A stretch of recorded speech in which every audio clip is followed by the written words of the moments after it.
Bienvenue à tous dans l'invité de la rédaction sur Midjan TV.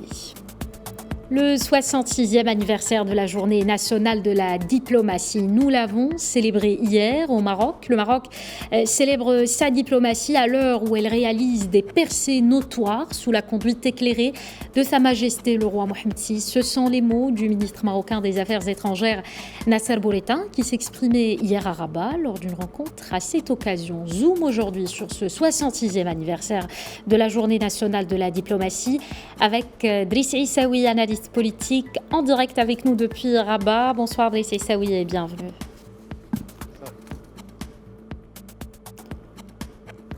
Vous m'entendez Driss Issaoui ? Oui. Allô ?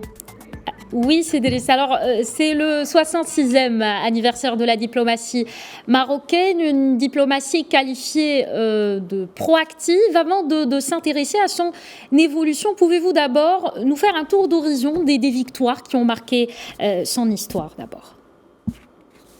La diplomatie marocaine est marquée par des réussites à ne pas compter. Si on veut, ça dépend d'où est-ce qu'on veut placer le curseur. On peut la placer à l'aube de l'indépendance, comme on peut placer aussi la diplomatie marocaine au long de la vie que le Maroc a connue, c'est-à-dire les 50 dernières années.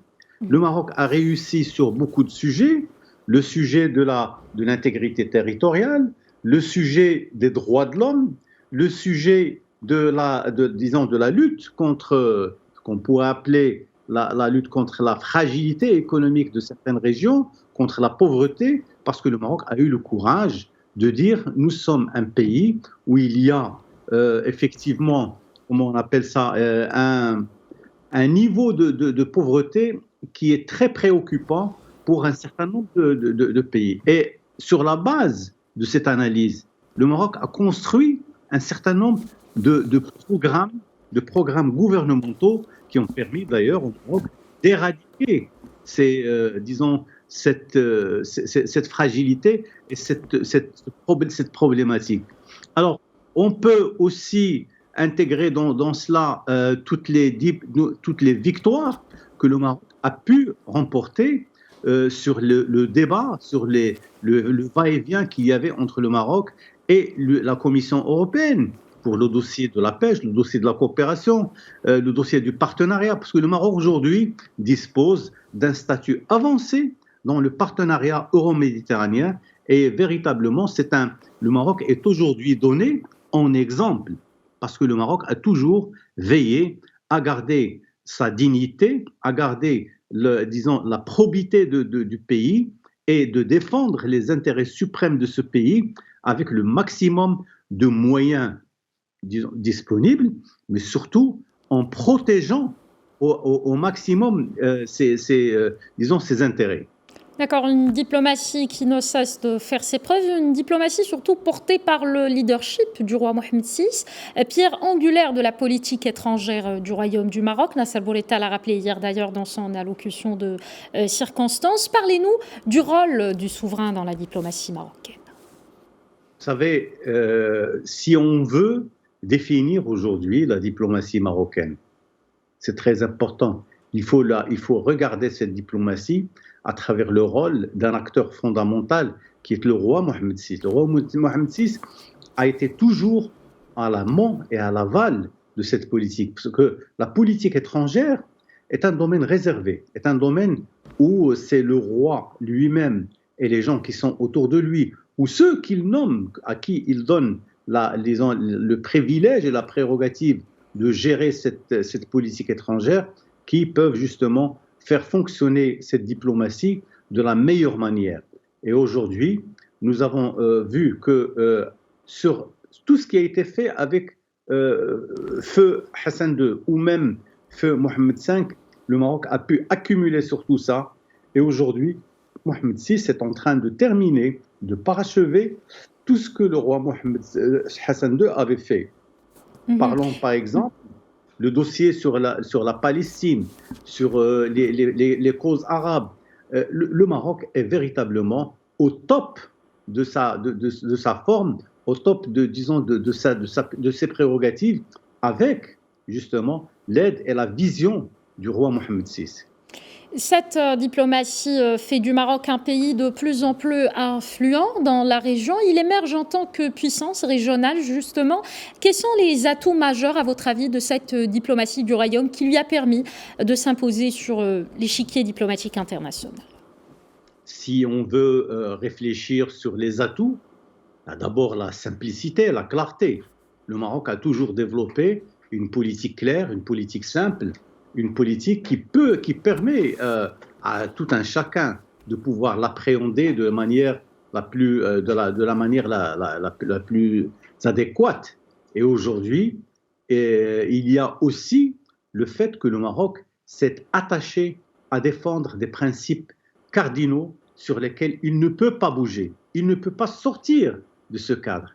Et les gens qui le connaissent, les puissances, même les pays voisins, même quand ils sont quand ils ont des ressentiments, quand ils ont, si vous voulez, des approches très négatives par rapport au Maroc, quand ils regardent, quand ils voient ce que le Maroc a fait, ils ne peuvent pas lui faire du mal, et de toutes les manières. Vous savez, quand on parle des réussites, regardez ce qu'il a fait avec Israël, avec la Palestine, avec un certain nombre de pays non alignés. On ne peut pas nous arrêter et dire que ça c'était l'apanage du Maroc ou l'autre. Non, le Maroc réussit là où il met sa main. Pourquoi? Parce que les gens croient en lui. Le Maroc est un pays crédible. Et c'est cette crédibilité qui ne se gagne pas facilement. C'est une crédibilité qui fait que le Maroc est véritablement au top de sa forme, au top de son engagement, qui font que tous ceux qui travaillent avec le Maroc le respectent et le mettent dans des positions véritablement, on ne peut plus claires et on ne peut plus avancer par rapport aux autres pays. D'accord, et justement, grâce à cette crédibilité que le Maroc a pu avancer sur le plan diplomatique, focus à présent sur les grandes victoires enregistrées par le Maroc dans un passé proche. Rappelez-nous d'abord ces victoires, Driss Aissaoui. Alors, la grande victoire qui, moi, me fait plaisir, c'est, vous voulez, c'est l'attitude de l'administration américaine sous le mandat du président Trump, quand il a décidé de reconnaître la marocanité du Sahara et de décider aussi d'ouvrir un consulat général des États-Unis au niveau de la ville de Dakhla. C'est extraordinaire. Il y a aussi le fait que plus d'une quinzaine de pays arabes ont décidé d'ouvrir leur consulat dans ces territoires qui sont considérés comme, par certains pays, par certains observateurs, comme étant un territoire non encore, indépendant. Au contraire, maintenant, et la dernière des dernières, c'est l'attitude de l'Espagne. Le chef du gouvernement espagnol a discuté directement avec le roi Mohammed VI, ils se sont mis d'accord, et il est venu au Maroc pour consolider sa position. Parce que les Espagnols avaient fait un geste inamical vis-à-vis du Maroc en recevant le responsable du Front Polisario sous une fausse identité pour se faire soigner en Espagne. Et ça a été véritablement une cause de désagrément pour le Maroc et qui a fait que le Maroc a pratiquement rappelé son ambassadeur. Mais finalement, aujourd'hui, l'Espagne est devenue l'exemple à suivre par rapport à l'Union européenne. Alors quand on dit ça, regardez l'Espagne, regardez même la France. La France elle-même est un pays qui estime que le Maroc est un pays important pour l'équilibre des pouvoirs et des forces au niveau de la région, mais surtout, c'est un pays sur lequel on peut compter quand il s'agit de la lutte contre le terrorisme, de la lutte contre tout ce qui touche à la stabilité économique et politique dans la région, particulièrement dans le sud, au sud du Sahara, ce qui fait du Maroc un partenaire auquel il faut prêter attention, mais surtout auquel il faut prêter toute l'aide qu'il faut pour le maintenir dans cette position-là. D'accord. Alors, vous l'avez dit, la victoire la plus importante de ces 2 dernières années a été la reconnaissance par les États-Unis d'Amérique de la marocanité du Sahara. Est-ce qu'on peut parler carrément d'un tournant pour la diplomatie marocaine?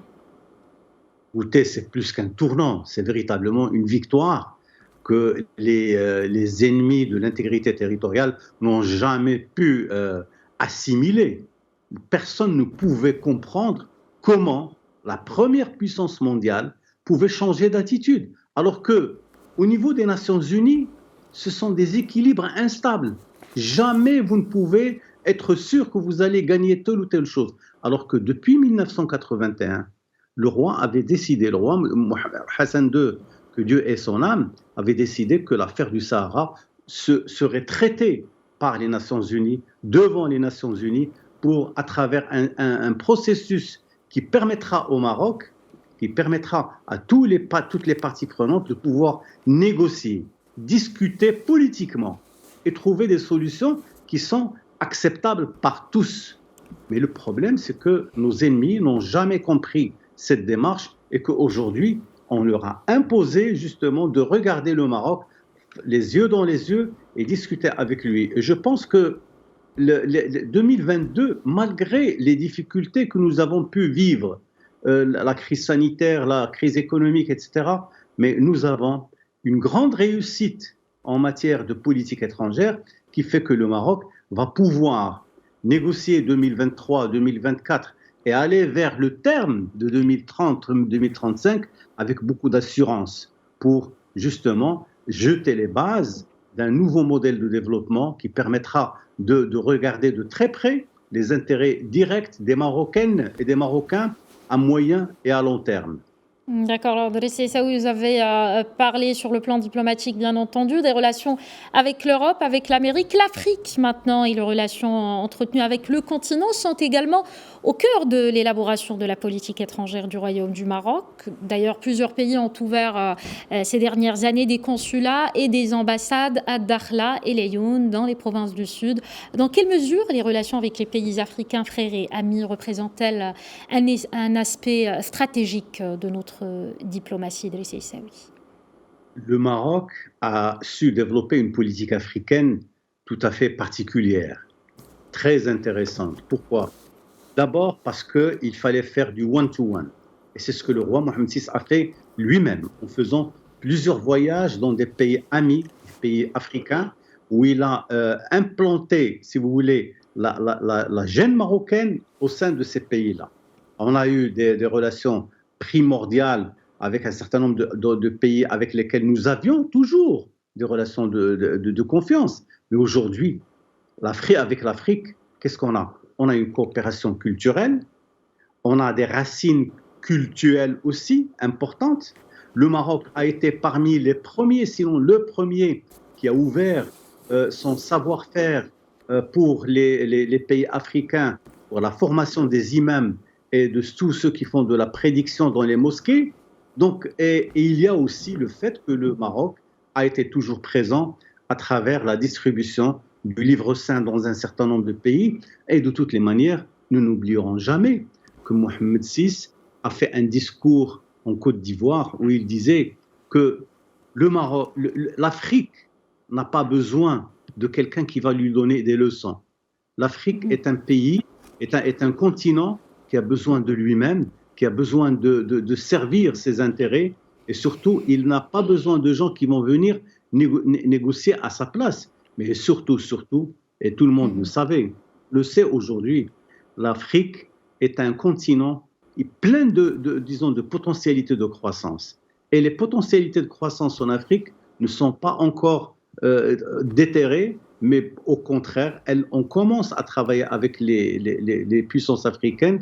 Et aujourd'hui, nous regardons qu'à travers la présence au niveau des assurances, au niveau de la téléphonie mobile, sur plus d'une dizaine de pays, que ce soit à travers Etisalat al-Maghrib ou les partenariats avec d'autres pays, etc. Les banques aussi, nous sommes présents. Sur le bâtiment et travaux publics, on est présent. Le Maroc a été très, très présent dans cette coopération sud-sud. Et comment voulez-vous oublier tout cela et dire que la diplomatie marocaine a des choses à dire ou à discuter sur sa politique africaine. C'est une réussite politique africaine parce que le Maroc a fait de l'Afrique un territoire, un espace de déploiement de toutes les synergies qui existent au niveau africain. Parfait. Nous avons rappelé, Driss Aissaoui, les grandes victoires donc, de notre diplomatie marocaine et les efforts déployés dans ce sens. Quel rôle maintenant pour la diplomatie parlementaire et la diplomatie parallèle également? On ne pouvait pas, c'est-à-dire il était nécessaire, vous savez, il y a le roi qui fait son travail, il y a le ministère des Affaires étrangères qui fait un excellent travail par ailleurs à travers les ambassades, à travers le ministre, etc. Mais il y a aussi la diplomatie que les parlementaires peuvent faire, et ils le font. Ils le font, que ce soit par exemple avec le Parlement européen, avec les parlements des pays amis et frères au niveau de l'Afrique, et il y a des commissions bilatérales qui travaillent très très bien et qui apportent beaucoup de dividendes dans ces problématiques-là.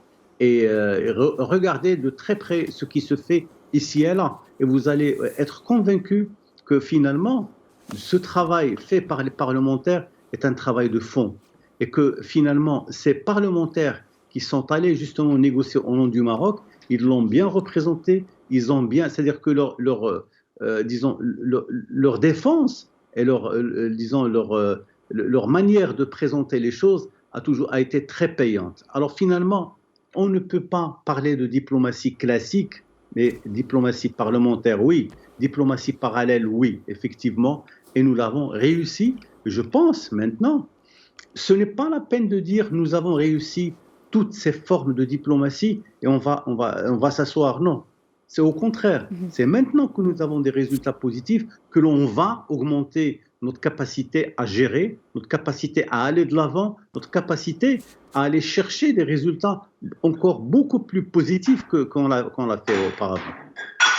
D'accord, justement, donc capitaliser sur les acquis et sur le travail donc fourni par notre diplomatie marocaine tout au long de plusieurs décennies, certainement. Qu'est-ce qui reste à faire, à votre avis, Driss Aissaoui? Donc, quelle voie emprunter pour la diplomatie marocaine pour conclure? La diplomatie marocaine est une diplomatie, comme je vous l'ai dit, qui a réussi grâce aux efforts conjugués du roi, des ministres, des cadres, des parlementaires, de toutes les intelligences qu'il y a dans ce pays. Maintenant, nous avons l'obligation d'aller défendre nos dossiers, d'aller défendre l'image du Maroc, l'intégrité du Maroc devant tout le monde. Il faut aller parler d'une seule voix. Il faut aller parler comme si c'était un seul homme, une seule femme, pour aller parler au nom de ce pays, parce que c'est un pays qui a fait beaucoup de choses positives pour lui, pour le continent et pour tous les pays amis avec qui nous avons la chance de pouvoir justement travailler, traiter et faire avancer les choses sans à aucun moment oser fléchir le pas. Non, au contraire, nous sommes aujourd'hui devant un pays qui réussit et qui va continuer à réussir. Un pays qui réussit, une diplomatie qui réussit également. Merci beaucoup, Driss Aissaoui, analyste politique, pour cet éclairage. Merci d'avoir répondu à nos questions. Vous étiez en direct avec nous depuis Rabat. Merci. Et voilà, c'était donc l'invité de la rédaction. Merci de votre attention. Restez avec nous, l'info se poursuit sur notre antenne.